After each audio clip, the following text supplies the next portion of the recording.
नमस्कार साथियों, आप सभी का स्वागत है आपके चैनल समाजशास्त्र विद मनीष पर। मित्रों, इस लेक्चर में हम लोग बात करेंगे 100 से 120 प्रश्नों पर जो PGT, TGT, assistant professor sociology और नेट और जेआरएफ के एग्जाम के लिए काफ़ी मूल्यवान प्रश्न होंगे। सभी प्रश्नों की डिटेल एनालिसिस की जाएगी, व्याख्या की जाएगी और उससे संबंधित और अन्य तथ्य भी बताए जाएंगे, फैक्ट्स बताए जाएंगे। आप लोग कॉपी लेकर बैठिए, जिससे मैं जो भी अलग फैक्ट बताता हूँ जो एग्जाम के लिए मूल्यवान है वो आप लोग नोट करिए। अब नेट एक महीना बचा है, बहुत ज़रूरी है कि बहुत तेज़ी के साथ पढ़ाई की जाए। जो कैंडिडेट हमारे साथ जुड़ना चाहते हैं वो हमें कॉल कर सकते हैं 7054161270 पर। इस टेस्ट सीरीज में हम लोग 100 से 120 प्रश्न कंप्लीट करेंगे। आप लोग हमारे साथ आखिरी पर तक बने रहें, ये आपसे रिक्वेस्ट है। और यदि आपको हमारा चैनल पसंद आता है तो इसे ज़्यादा से ज़्यादा लोगों तक प्लीज़ शेयर कीजिए, लाइक कीजिए, सब्सक्राइब कीजिए, जिससे मेरे 1000 सब्सक्राइबर होने पर मैं ऑनलाइन भी जल्दी से आने लग जाऊँ। Thank you. स्टार्ट करते हैं। पहला क्वेश्चन, सभी प्रश्न लेंगे। क्वेश्चन नंबर 1 कहा जा रहा है कि सामाजिक परिवर्तन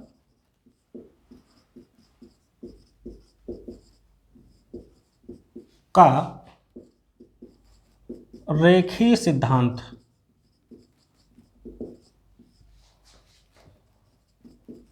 कार हैं। Number 1 Comte, Pareto, Marx. दूसरा काम्टे, स्पेंसर, मार्क्स।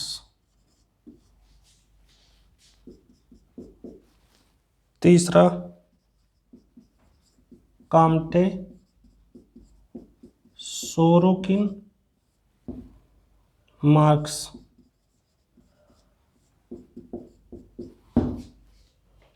अगला ऑप्शन है पैरेटो, मार्क्स, दुर्खीम। अब इसके अंतर्गत हम लोग विकल्प समझेंगे। देखिए, समाजशास्त्र में चक्री सिद्धांतकार, रेखीय सिद्धांतकार, उद्विकासी सिद्धांतकार, अनेक अनेक जो है पर्सपेक्टिव है जिनके संदर्भ में हम लोगों को समझना होता है। तो अगर हम देखते हैं कि रेखीय सिद्धांतकार क्या होते हैं, रेखीय सिद्धांत का मतलब है एक रेखा में एक क्रम में विकास होना, यानी कि सरलता से जटिलता की ओर विकास होना एक रेखीय क्रम में। अब देखो, ये जो रेखीय सिद्धांतकार जो मार्क्स हैं, ये तो हैं, मार्क्स रेखीय सिद्धांतकार हैं। कैसे सिद्धांतकार हैं रेखीय? क्योंकि इन्होंने आदिम साम्यवाद से शुरू कर साम्यवादी समाज तक की परिकल्पना की है। ये हैं। पैरेटो नहीं है, क्योंकि ये जो है स्पेकुलेशन की बात करते हैं। और काम्टे उद्विकासी सिद्धांतकार है, तो या रेखीय सिद्धांतकार है, तो ये है। लेकिन ये पैरेटो न होने की वजह से पहला विकल्प गलत हो जाता है। अब चूंकि हम लोगों ने पहले विकल्प में देखा कि काम्टे विकल्प में है, तो ये सही हो गया। स्पेंसर उद्विकासी या रेखीय सिद्धांतकार हैं, चूंकि स्पेंसर 3-4 क्रमों में बताते हैं कि समाज का विकास हुआ है जंगली बर्बर सभ्य रूप में, तो ये मान लेते हैं। और मार्क्स पांच श्रेणियों में बांटते हैं। पहला है आदिम साम्यवाद,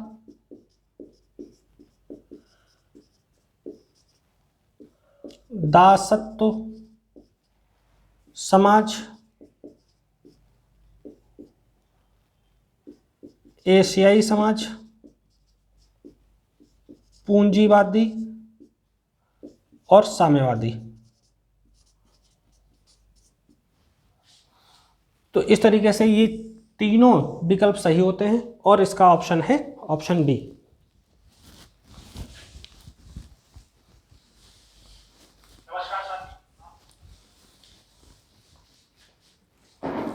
अगले प्रश्न पर आते हैं। काफी इंटरेस्टिंग क्वेश्चन था।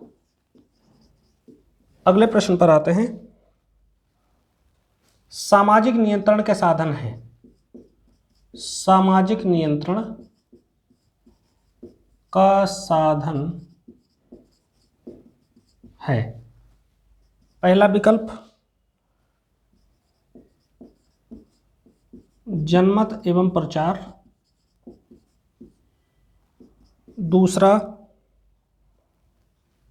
सामूहिक सुदृढ़ता,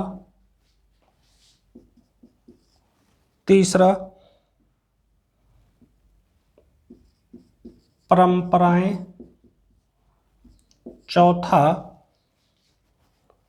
समितियां।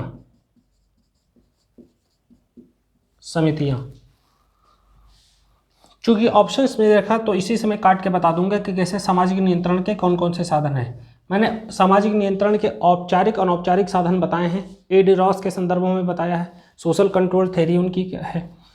अब यहाँ पर हमें ये समझना है कि कैसे कैसे इसे देखेंगे। तो देखिए, जनमत एवं प्रचार सामाजिक नियंत्रण का साधन है, ठीक है। और उसके बाद परंपराएं सामाजिक नियंत्रण का साधन पूरे तरीके से नहीं है। समितियां तो ऐच्छिक सदस्यता होती ही, ये भी नहीं है। तो जो परंपराएं हैं वो सामाजिक नियंत्रण का साधन है, सामाजिक नियंत्रण का साधन है। कैसे? क्योंकि ये अनौपचारिक नियंत्रण लेकर आते हैं, अनौपचारिक नियंत्रण लेकर आते हैं कि हमें किस तरह से लोगों से बात करनी है, किस तरह से बड़ों से व्यवहार करना है, इत्यादि इत्यादि। परंपराओं, प्रथाओं, मान्यताओं को कैसे फॉलो करना है, उन सभी चीज़ों की बात करते हैं। अगले प्रश्न पर आते हैं।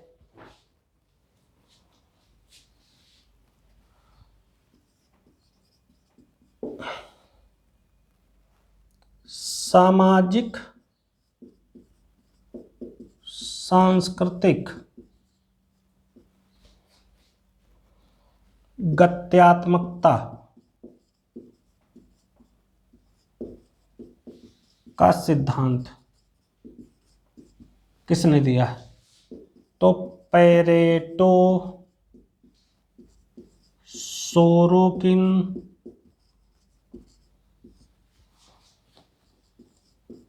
स्पेंगलर, कोई नहीं। सामाजिक सांस्कृतिक गत्यात्मकता का सिद्धांत पितृम सोरोकिन ने दिया है। इन्होंने social and cultural dynamics book भी लिखी है और उन्होंने आइडिएशनल, आइडियलिस्टिक और सनसेट की बात की है। सामाजिक सीमाओं का सिद्धांत भी जो है पितृम सोरोकिन का ही दिया हुआ है। अगले प्रश्न पर आते हैं, थोड़ा जल्दी करेंगे। राज्य सामाजिक नियंत्रण का साधन है, सामाजिक नियंत्रण का साधन है। दूसरा विकल्प, राज्य कानून द्वारा नियंत्रण करता है, राज्य कानून द्वारा नियंत्रण करता है। राज्य सामाजिक नियंत्रण का साधन है, बिल्कुल औपचारिक साधन है, औपचारिक साधन है, तो ये सही हो गया, तो पहला विकल्प। दूसरा, राज्य कानून द्वारा नियंत्रण करता है, ये भी सही है, ये औपचारिक रूप से करता है, औपचारिक रूप से ये भी करता है, तो दोनों विकल्प सही हैं और व्याख्या भी कर रहा है। अगले प्रश्न पर आते हैं। संस्कृति और सभ्यता में अंतर।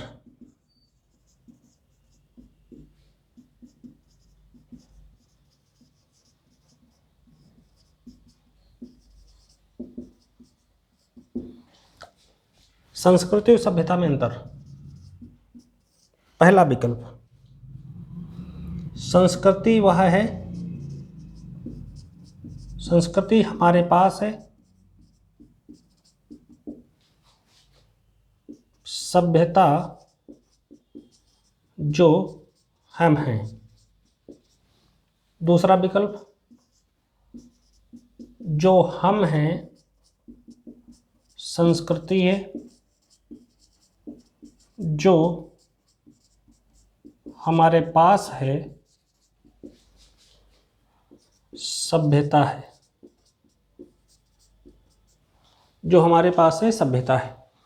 अब एकदम उल्टा कर दिया गया है, इसका विकल्प 2 है, जो हम हैं वो संस्कृति, जो हमारे पास है वो सभ्यता है।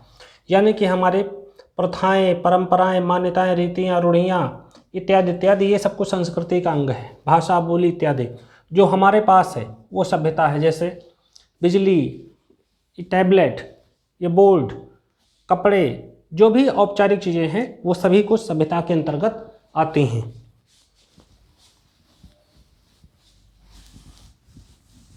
अगले क्वेश्चन पर पहुंचते हैं। आप लोग कमेंट जरूर कीजिए, कमेंट कम से कम आप लोग करने की कोशिश करते हैं, कमेंट ज़्यादा से ज़्यादा कीजिए जिससे और ज़्यादा आप लोग एंगेज रहें और अपनी सफलता सुनिश्चित कर सकें।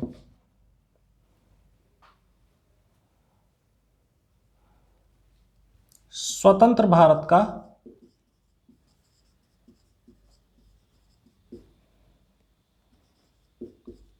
कारखाना अधिनियम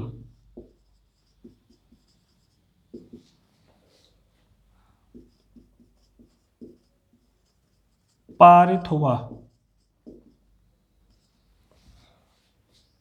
ऑप्शन है पहला 1956,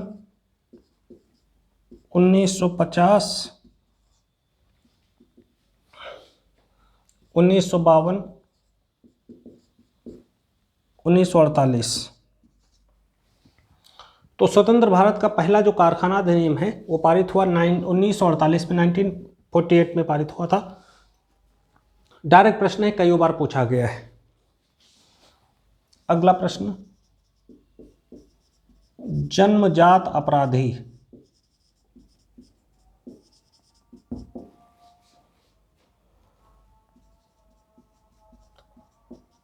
का सिद्धांत किसने दिया?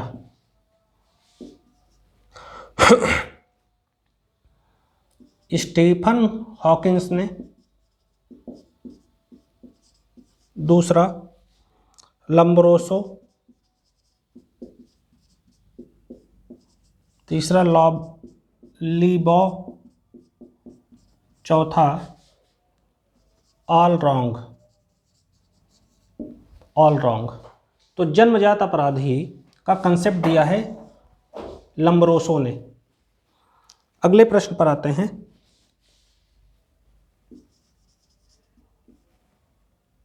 किशोर न्याय अधिनियम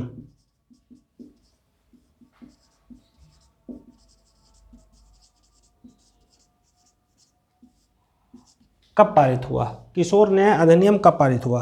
पहला विकल्प है 1951, दूसरा विकल्प है 1955, तीसरा विकल्प है 1986 और चौथा विकल्प है 1961। तो जो किशोर न्याय अधिनियम है यह पारित हुआ है 1986 में। किशोर न्याय अधिनियम जुवेनाइल जस्टिस एक्ट 1986 में पारित हुआ है और वर्तमान में इसकी उम्र सीमा में बदलाव है, जहां पर 16 साल का कोई बच्चा यदि अपराध करता है तो उसे भी जो है अपराध के दायरे में ही माना जाएगा। अगली एक बुक पूछी जाती है, जैसा कि बुक्स बहुत पूछी जाती हैं पीजीटी असिस्टेंट प्रोफेसर में, sociology of deviant behaviour. Sociology of deviant behaviour पुस्तक किसने लिखी? पहला है क्लीनार्ड, दूसरा ऑप्शन है वोल्ड, तीसरा ऑप्शन है सेथना और चौथा ऑप्शन है कोई नहीं। तो इसका जवाब है क्लीनार्ड। क्लीनार्ड ने सोशियोलॉजी ऑफ डेविएंट बिहेवियर नामक पुस्तक लिखी है।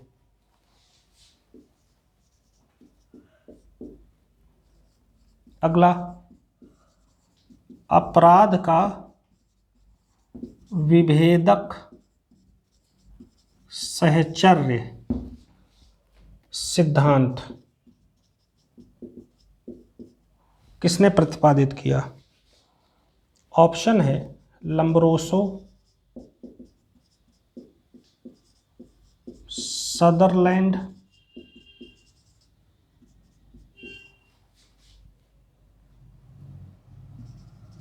क्लीनार्ड नन। तो इसका जो जवाब होगा वो होगा सदरलैंड ने अपराध का विभेदक सहचर्य सिद्धांत प्रस्तुत किया है। अगले प्रश्न पर आते हैं। इसमें कहा जा रहा है गंदी बस्तियां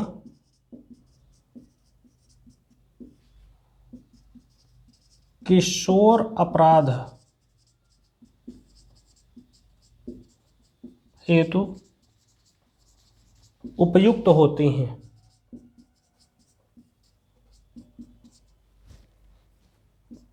उपयुक्त होती हैं। दूसरा, यदि गंदी बस्तियां नहीं होती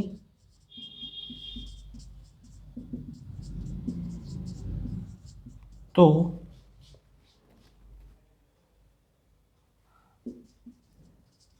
किशोर अपराध नहीं होते।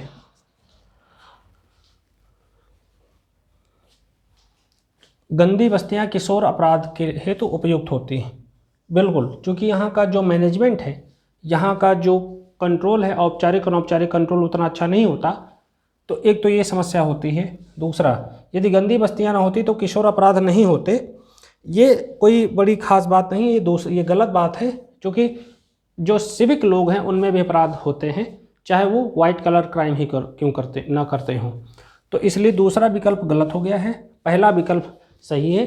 इस ऐसे प्रश्न को बहुत सावधानी से करना होता है, क्योंकि जल्दबाजी में ये प्रश्न गलत हो जाते हैं।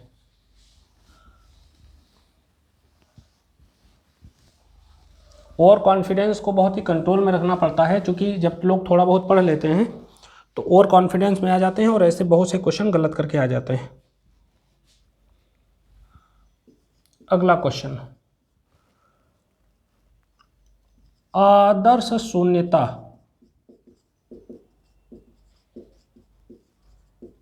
का सिद्धांत किसने दिया?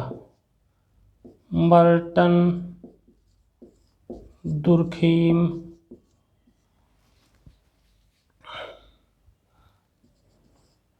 Sorokin, none.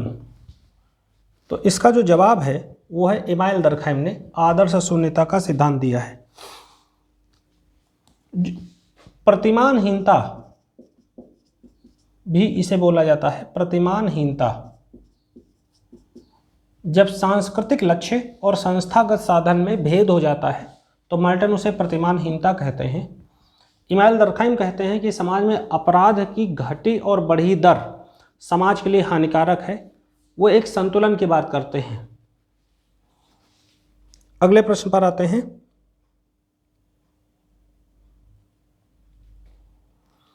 नशाखोरी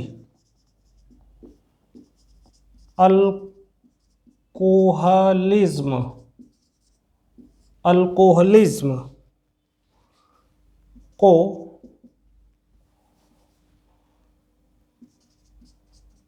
कहाँ रखा गया है? मतलब कंट्रोल को कहाँ रखा गया? डीपीएसपी में, फंडामेंटल राइट में, फंडामेंटल ड्यूटी में, या कहीं नहीं? नन। फंडामेंटल ड्यूटी का मतलब है मूल कर्तव्य, फंडामेंटल राइट का मतलब है मूल अधिकार, और directive principle of state policy का मतलब है राज्य के नीति निर्देशक तत्वों में। तो डियर फ्रेंड्स, जो राज्य के नीति निर्देशक तत्व हैं इनकी धारा 47 है, उसमें नशा अल्कोहलिज्म के कंट्रोल की बात करी गई है। राज्य के नीति निर्देशक तत्वों संविधान के भाग 4 में इनका वर्णन है, जबकि मूल अधिकारों का भाग 3 में वर्णन है, अनुच्छेद 14 से लेकर अनुच्छेद 35 तक। और भाग 4 में जो राज्य के नीति निर्देशक तत्वों का वर्णन है अनुच्छेद 36 से अनुच्छेद 51 तक का वर्णन है। और जो मूल कर्तव्यों का वर्णन है वो इनका भाग 4 का में वर्णन है और इनका 51 का में वर्णन है। इस तरीके से ये क्वेश्चन का जवाब है डीपीएसपी। अगले प्रश्न पर आते हैं। इसमें कहा जा रहा है कि सामाजिक विघटन का लक्षण, सामाजिक विघटन का लक्षण।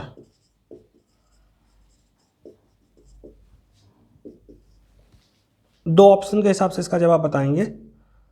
पहला, समाज में अपराध, संघर्ष, नशाखोरी का बढ़ना। दूसरा, जनसंख्या वृद्धि। चूंकि दो ऑप्शन रखे हैं, आप लोग को एकदम क्लियर होगा कि सामाजिक विघटन होता है जनसंख्या वृद्धि से। जनसंख्या जो है जनसंख्या वृद्धि से बिल्कुल नहीं होता। सामाजिक विघटन अपराध, संघर्ष और नशाखोरी से बढ़ता है। सामाजिक विघटन का क्या आशय है? सामाजिक विघटन से आशय है समाज के औपचारिक और अनौपचारिक संस्थानों का खंडित होना, टूटना। अगला प्रश्न है, अपराधी व्यवहार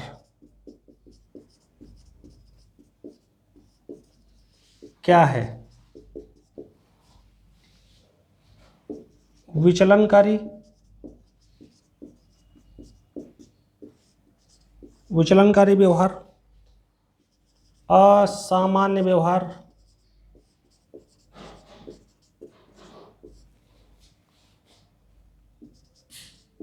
असामाजिक व्यवहार,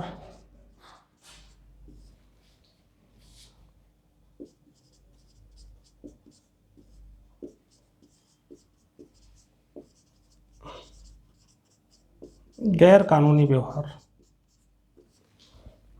तो डियर फ्रेंड्स, इसका जवाब होगा, चूंकि अपराधी व्यवहार पूछा गया है तो अपराधी उसे कहा जाता है जो कानूनों को ना मानता हो, यानी कानून सम्मत व्यवहार ना करता हो, उसे गैर अपराधी, जो उसे ही अपराधी व्यवहार की श्रेणी में रखा जाएगा। अगला, अपराध का भौगोलिक सिद्धांत।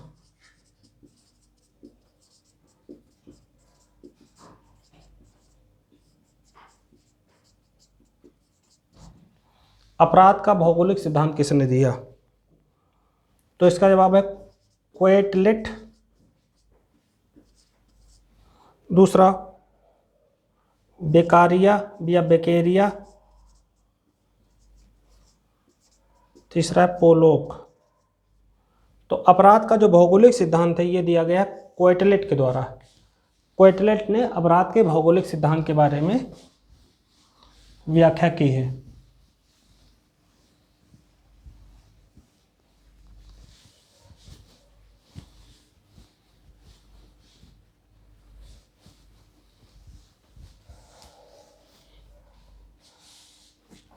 आगे बढ़ते हैं।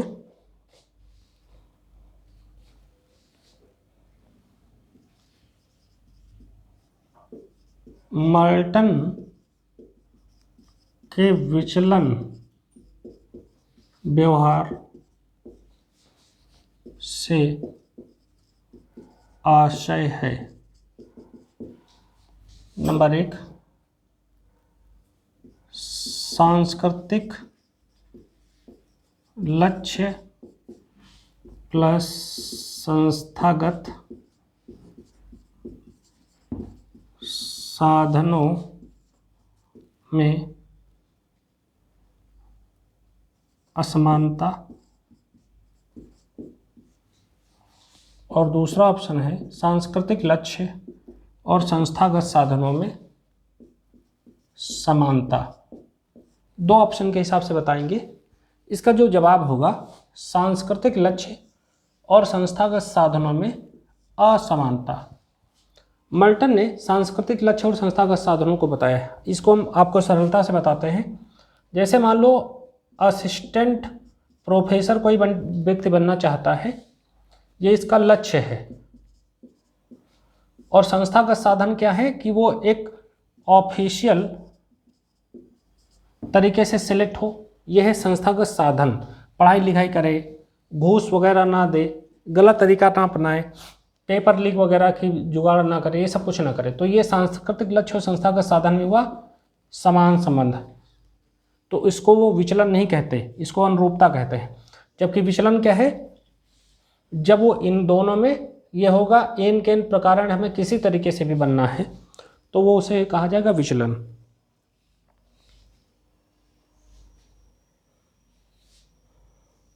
अगला, फिर अगला प्रश्न ये पूछा है सांस्कृतिक लक्ष्य और संस्थागत साधनों की बात किसने करी है? रॉबर्ट किंग मर्टन ने करी है। सीधा वही प्रश्न फिर पूछ लिया है। अगला, व्हाइट कॉलर क्राइम का कंसेप्ट किसने दिया? लम्ब्रोसो ने या सदरलैंड ने? तो इसका जवाब होगा सदरलैंड। व्हाइट कलर क्राइम, अब ये होते क्या हैं? जैसे आईएएस ऑफिसर, डॉक्टर, इंजीनियर इत्यादि के द्वारा, यानी ये फर्स्ट श्रेणी के जो ऑफिसर होते हैं उनके द्वारा किया गया भ्रष्टाचार अपराध व्हाइट कॉलर क्राइम कहा जाता है। अगला क्वेश्चन फिर मर्टन से, बल्कि दुर्खीम का कंसेप्ट है। कोई भी समाज विचलन से पूर्णतः मुक्त नहीं हो सकता। बिल्कुल ठीक है।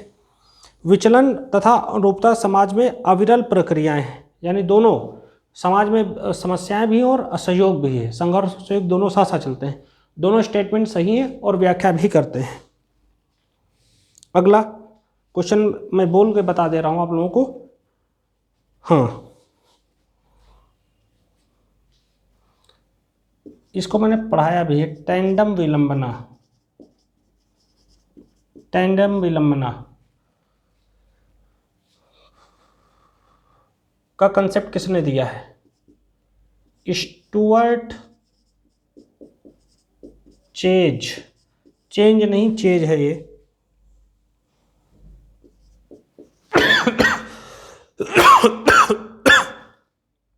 Sorry, marks. तो इसका कंसेप्ट दिया है स्टुअर्ट चेज ने।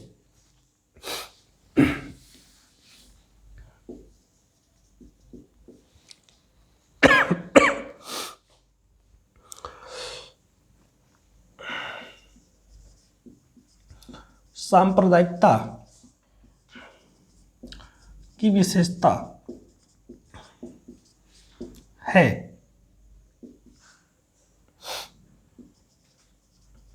अपने संप्रदाय या धर्म के प्रति कट्टरता।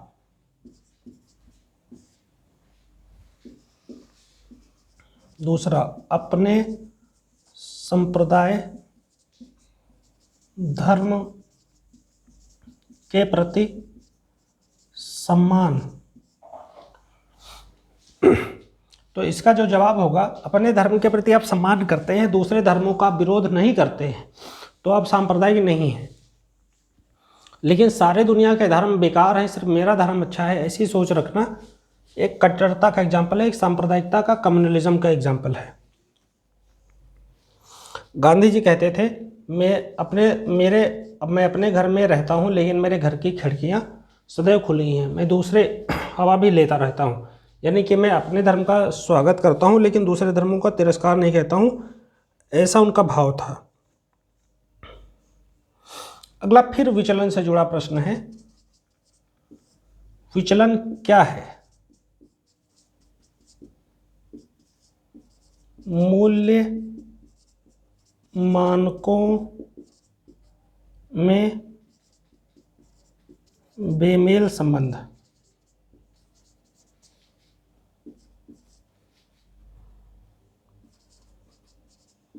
मूल्य मानकों में अनुरूपता, तो इसका जवाब होगा बेमेल संबंध। अगला क्वेश्चन बड़ा इंटरेस्टिंग क्वेश्चन है। इसमें कहा जा रहा है आदर्श शून्यता समाज का प्रतिवाद है। आदर्श शून्यता समाज का प्रतिवाद है।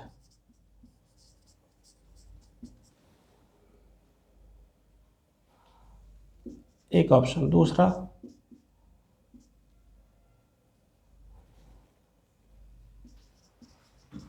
जहां प्रतिवाद है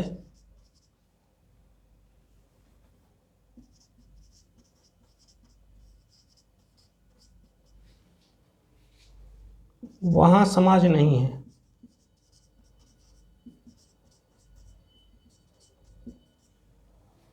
ऑप्शन ले लेते हैं, दोनों सही हैं या दोनों गलत हैं या कौन सही है। जहां प्रतिवाद है वहां समाज नहीं है। अब देखो, आदर्श शून्यता समाज का प्रतिवाद है कि ऐसा बिल्कुल नहीं है कि किसी भी समाज में 100% आदर्श खत्म हो गए हों, ऐसा नहीं है। तो ये तो ठीक है कि अनुरूपता और प्रतिवाद दोनों चीज़ चलती हैं। जहाँ प्रतिवाद है वहाँ समाज नहीं है, ऐसा कुछ नहीं है।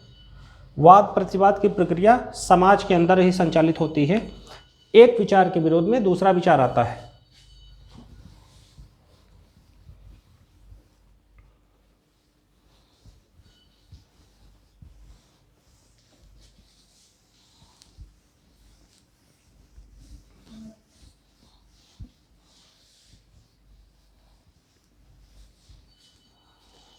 अगले प्रश्न पर आते हैं।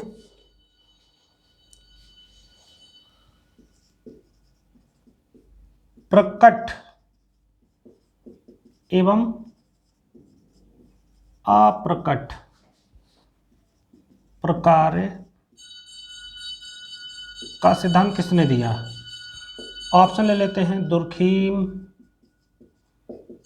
मर्टन, कूले। प्रकट और अप्रकट का जो सिद्धांत है वो दिया है रॉबर्ट किंग मर्टन ने। प्रकट और प्रकट का सिद्धांत रॉबर्ट किंग मर्टन ने दिया है। अगला question, prohibition inquiry commission. Prohibition inquiry commission कब आया? 1954, 1961, 1972। तो इसका जवाब है 1954। 1954 में आया है।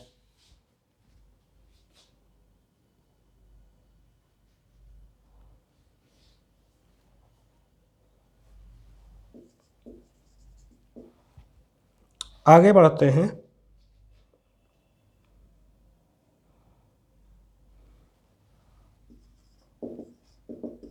अंतः समूह की विशेषता है हम की भावना,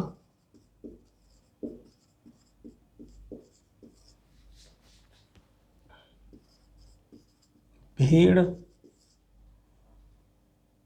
नौकर। तो इसका जवाब होगा हम की भावना।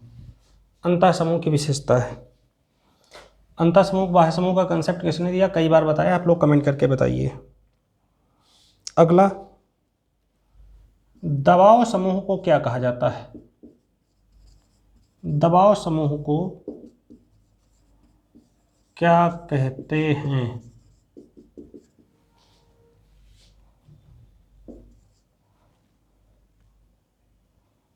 निर्जातीय समूह,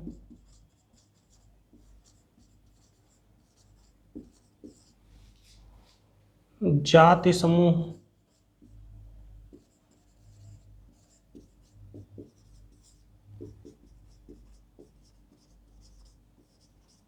हित समूह। दबाव समूह को हित समूह कहा जाता है। हित समूह कहते हैं, इंटरेस्ट ग्रुप कहते हैं। निर्जातीय समूह क्या होते हैं भैया? ये जैसे कोई खास विचारधारा, खास जीवन शैली अपनाने लोग होते हैं, जैसे तिब्बती, नॉर्थ ईस्ट के लोग, वो खास निर्जातीय समूह होते हैं जो अपनी समाज का ही अंग होते हैं, लेकिन एक खास तरीके का उनका पहनावा, खान पान की संस्कृति इत्यादि इत्यादि होती है। जाति समूह इंटरेस्ट ग्रुप की तरह होते हैं, जबकि हित समूह ही दबाव समूह है जो अपने हितों की मांगों के लिए विचार रखते हैं, सरकारों को प्रभावित करते हैं।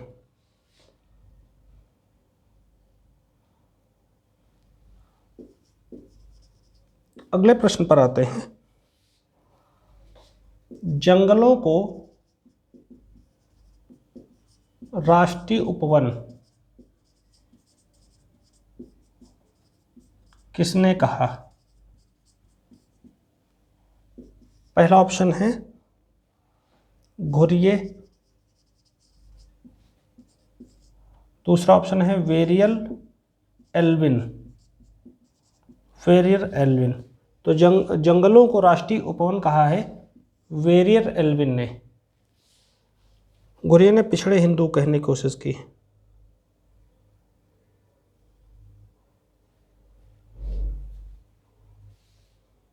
अगला प्रश्न,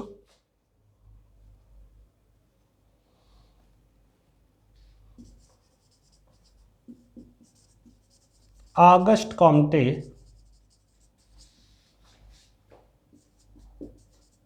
का जन्म कब हुआ? 1898, 1798, दो ऑप्शन में बताना है। 1798 में हुआ था।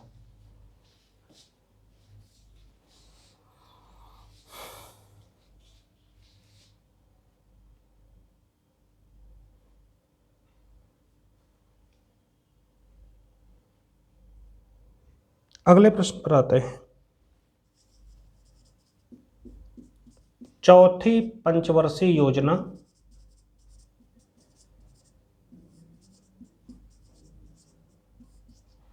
कब प्रारंभ हुई? ऑप्शन है 1966, दूसरा है 1969। तो आप लोगों को सारी पंचवर्षीय योजनाएं हम एक बार में गिना देते हैं। पहली योजना है 1951 से स्टार्ट है 56 तक, फिर 56 से 61 तक यानी 1961 तक, 61 से 66 तक, फिर 3 साल का गैप है, फिर उसके बाद 1969 से 1974 तक।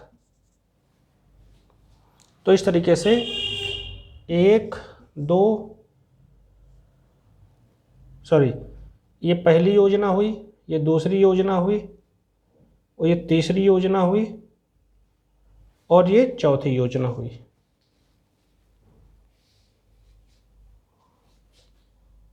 अगला प्रश्न है परिस्थिति समूह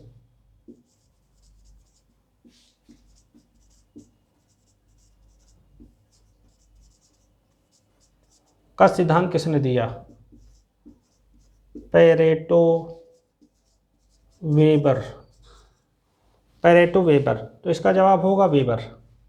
वेबर कहते हैं जिनके एक प्रकार के आर्थिक अवसर होते हैं, आर्थिक दशाएं होती हैं, वो एक प्रकार के परिस्थिति समूहों का निर्माण करते हैं, जबकि मार्क्स इसको तर्क के आधार पर बताते हैं कि जिनके पास एक प्रकार के उत्पादन के साधन हैं वो एक प्रकार का समाज या समूह का निर्माण करते हैं। इसलिए मार्क्स ने 2 वर्ग बताए थे, पूंजीपति और सर्वहारा। तो डियर फ्रेंड्स, इस तरीके से हम अपने लेक्चर में हम लोगों ने लगभग 50 प्रश्नों पर बात की है। यदि आपको हमारा ये स्टाइल पसंद आता है, जाहिर से जिससे ज़्यादा से ज़्यादा प्रश्न आ रहे हैं एग्जाम में, तो आप लोग हमसे जुड़ सकते हैं। आप हमारे पेड ग्रुप से जुड़ सकते हैं। सबसे कम समय में ज़्यादा से ज़्यादा आप लाभ ले सकते हैं। आपको सभी टॉपिक पर रिकॉर्डेड लेक्चर न केवल हम प्रोवाइड करते हैं, बल्कि हमारा एक डाउट सेशन भी चलता है जिसमें हम डाउट भी क्लियर करते हैं। पर्सनल मेंटरशिप प्रोवाइड की जाती है। साथ में हर विषय के साथ इस तरीके से कंप्लीट लेक्चर हम बनाते हैं।